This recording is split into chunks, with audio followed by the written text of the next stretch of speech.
the fires last time. Cho, Korean Americans versus African Americans. All right, look, okay, it's another cultural studies article. I get it. They're looking at the LA riots of 1992 and looking specifically at the violence and destruction that followed the Rodney King verdict. As we discussed, it was simply 4 LAPD officers were acquitted of beating motorist Rodney King. It was caught on video, and it was one of the first to have such a startling video of a police beating. But they were acquitted by a sympathetic Simi Valley jury. So even though it was a case against 4 LAPD officers, it was moved to Simi Valley, which was a basically a bedroom community of cops. And so that sympathetic jury acquitted the 4 officers despite the evidence of our eyes. And that, of course, led to several days of rioting in many South LA and many LA neighborhoods. This led to, of course, a moment, a striking moment after, during the riots, when Rodney King himself asked this question, can we all get along? And so Cho uses this question to set up this question of who is we that must get along? For too long, the political and academic tradition has defined US race relations in terms of a black-white binary opposition. And so Cho makes this argument that to fully understand what happened with the LA riots, the black-white framing of race issues must give way to a fuller, more differentiated understanding of a multiracial, multi-ethnic society divided along the lines of race, class, gender, and other axes. So in other words, to fully understand, and to fully give a postmortem of the riots, you have to understand that it's not just black and white anymore, that there are many ethnic groups here in the United States, and they're different in terms of race, class, gender, and how do we accommodate and account for that in our understanding, in this case, of a specific historical event.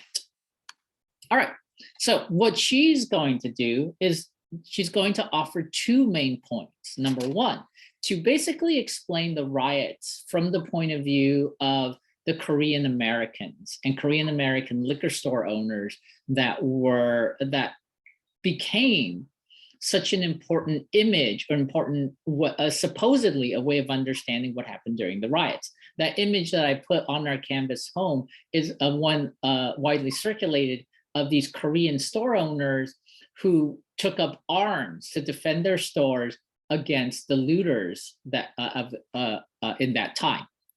So Cho has a very simple and clear argument, and that is that the manipulation of Korean Americans into a model minority contributed to their triple scapegoating following the King verdict. And so what we're going to do is we're going to look at this triple scapegoating that Cho is referring to. More importantly, what the riots show is to consider a way forward, that race relation theorists must accept this challenge, must devise a new approach to understanding interethnic conflict between subordinated groups and work toward a proactive theory of social change, and that such a theory should strive to explain and resolve interethnic conflicts to unite subordinated groups. So in other words, is what lessons can we learn from the riots, and how can we create a structure for moving forward? So those are the 2 main points of Cho that Cho is trying to do here. All right, so let's talk about and focus on the triple scapegoating. Scapegoating number 1 is what Cho refers to as the politics of resentment. It's summarized this way: the first layer of attack came from those who targeted Korean-owned stores for looting and arson. And so, as they point out, that in these neighborhoods, you had all these Korean Americans who were owned liquor stores in these low-income communities. And these Korean Americans who opened stores in the neighborhood are resented by long deprived residents and are seen as outsiders exerting unfair control and power in the community. So that's how they were viewed, that's how they were portrayed, and that's how they were understood. So during the riots, then they became that convenient scapegoat, right? Somebody is quoted as saying, when they ask, why are you doing this? Their response is, because we hate them. Everybody hates them. But let's try to understand it, because as Cho argues, this was because of stereotypes all the way down. Some people attempted to reduce the conflict to cultural difference, right? So that Korean Americans and African Americans just didn't understand each other and didn't understand the cultural norms. Things such as not smiling enough, not looking into another person's eyes, not placing change in a person's hand. But Cho points out that this isn't enough of an explanation, and that what you see happening is that far too many Korean shop owners accepted widespread stereotypes about African Americans as lazy, complaining criminals. In other words, they were already, because of things like TV shows and films and television, as she points out, because of these stereotypes, Korean Americans were already predisposed to see their chief clientele as being criminals, right? When Korean immigrants immigrate to the US, internationalized stereotypes are reinforced by negative depictions of African Americans in US films and television shows. We're not going to argue about that. That's pretty obvious. We've already talked about that in terms of representation and why representation matters, right? On the other hand, many African Americans also internalized stereotypes of Korean Americans. They were Asian, and that Asian Americans walk a fine line between being seen as model minorities and callous, unfair competitors. So they were seen to be as, again, interlopers, outsiders who are greedy, who are taking advantage of these African American communities. Cho does a really good job of sort of debunking these stereotypes. I won't get into every point that Cho makes, but you should take a look at how Cho debunks these stereotypes. For example, pointing out that no, they weren't rich, pointing out that the Korean Americans weren't getting loans because then the African Americans couldn't get, they were relying on informal rotating credit associations. And that often these Korean Americans were doing this because they had no other choice, right? Because their professional credentials weren't recognized. And so this is, or they weren't able to get a job doing what they were doing. So this is the only thing that was left to them. So all these things were ignored and sort of brushed away. And all that we're seeing were these stereotypes. This, as Cho phrases it, these politics of resentment. Scapegoating number two is what Cho describes as a racist love, that the second layer consisted of those in positions of power who are responsible for the sacrifice of Koreatown, Pico Union, and South Central Los Angeles to ensure the safety of wealthier, whiter communities.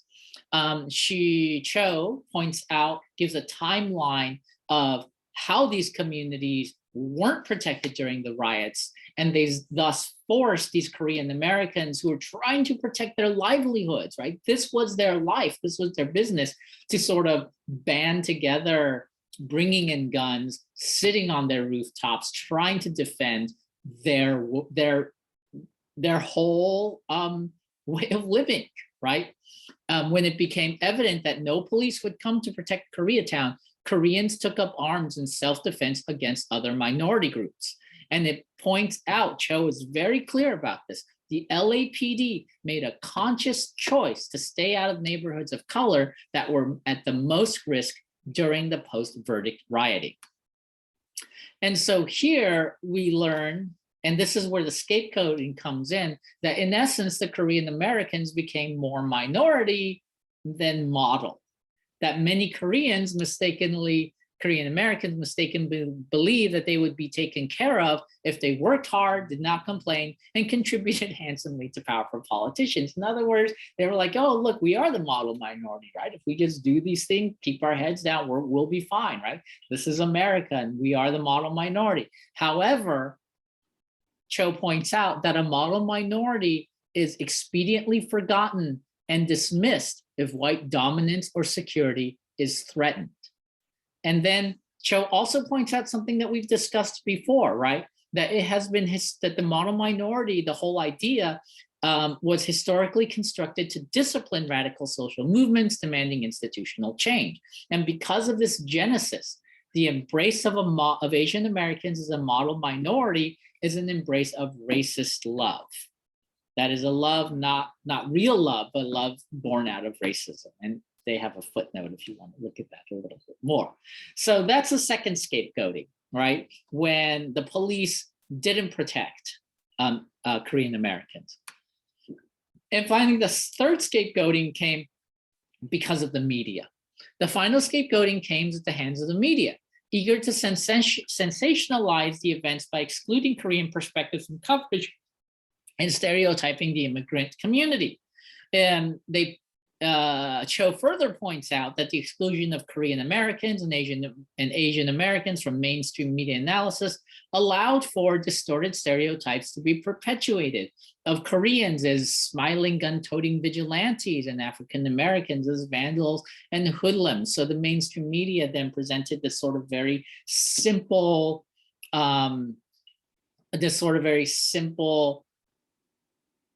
picture of the riots while ignoring all of these very specific historical details that Cho is pointing out. So let's talk more about that. First, she argues that there were two types of presentations of these Korean Americans after the riots, and they're basically two sides of the same coin, but both wrong. For conservative journalists, the Korean Americans were seen as hardworking, law-abiding citizens, rightfully taking matters into their own hands. And it offered a kind of wish fulfillment, a surrogate army acting out the white suburban male's American dream, bearing arms against Black men. And they were viewed as being legitimate victims. I think Cho's line about the white suburban male's American dream, bearing arms against Black men, that feels a little harsh, but I'm just going to leave it. On the other hand, for liberal media, the Korean American shop owners were manipulated as dangerous vigilantes who are directly responsible for the plight and oppression of African Americans. In other words, I guess the sort of implication is, well, if they treated him better, then this wouldn't have happened to them, right? And that Korean Americans, not white Americans, became the primary instigators of racism against African Americans. In short, she argues, and she comes to this conclusion, Cho comes to this conclusion, that what the scapegoating of Korean Americans here was more about white guilt, and then this sort of passing off of the guilt over the riots to Korean Americans. And Cho points this out when she talks about how the Sunja-do shooting of Latasha Harlins began to take center stage to deflect white guilt. In other words, the media start pointing to, oh, well, they were doing it, they attacked these liquor stores because of the Sunja-do shooting of Latasha Harlins. So let's talk about Latasha Harlins and Sunja-do, and let's understand it as a kind of American tragedy, right? First, it points out that for Sunja-do, so she had this prejudice, and what had happened, of course, with Sunja-do, was a Korean liquor store owner. She shot and killed 15-year-old Latasha Harlins because she thought Latasha Harlins was shoplifting. And they got into an argument. Latasha Harlins turned away, and Sunja-do shot her in the back of the head. There's a lot of information on this out there. They recently did a documentary about Latasha Harlins and this situation, if you want to find more information about that. But what Cho points out here is that Sunja-do had this sort of prejudiced, paranoid bunker mentality that was created by A, there was a crime wave, and B, these sort of depictions of African Americans as criminals. And so when she shot Latasha Harlins, a 15-year-old American girl, in the back of the neck over a dispute of a bottle of orange juice. In addition, Sunja-do was not put in jail for this, despite, again, all this sort of overwhelming evidence. And Cho is very clear to say that Soon Ja-doo's killing of Latasha Harlins was wrong, and Judge Carlin's failed, as was Judge Carlin's failure to incarcerate her. But Cho also points out is why the individual actions of one store owner are attributed to an entire race. In other words, Soon Ja-doo came to represent all Korean Americans in the media, and the way all Korean Americans were prejudiced or bigoted against African Americans. So that's a great point that Cho makes.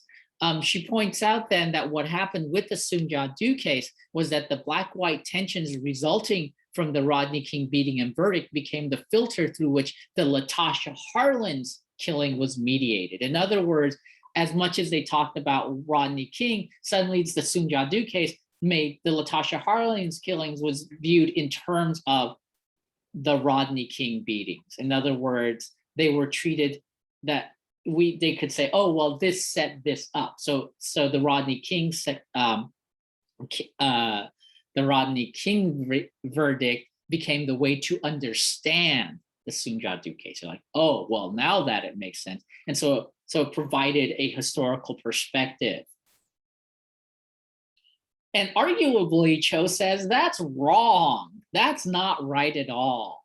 And so we can go from there. You can, of course, make your own assumptions about that, make your own conclusions about that. So what are the challenges that we face according to Cho?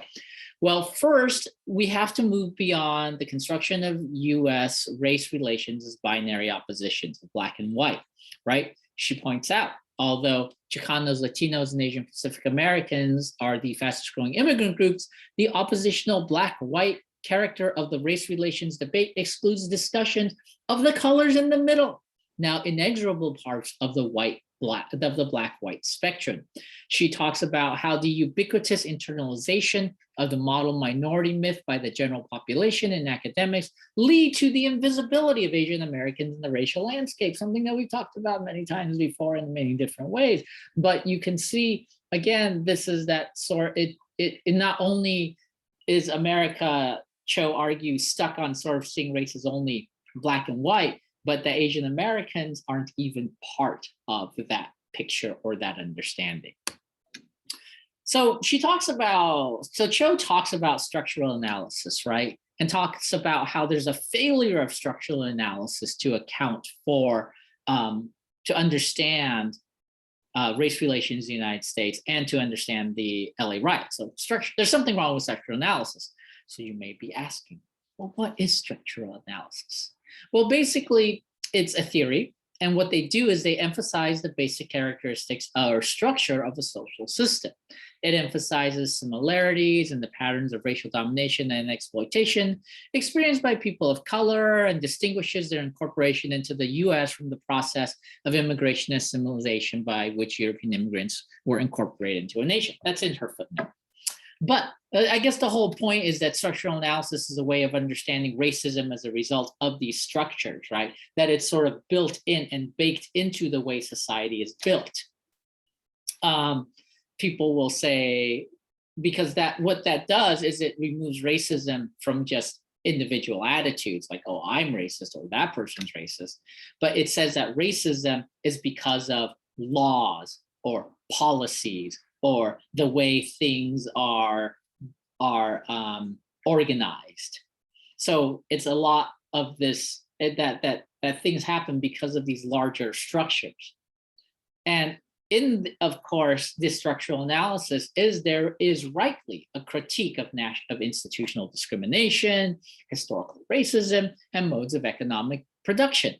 But the problem with structural analysis that Cho argues is that it ignores individual agency, that within a structural analysis framework, like if you're going to say, oh, well, you have all these structures that perpetuate racism or perpetuate these things, then the individual loses any type of power within that.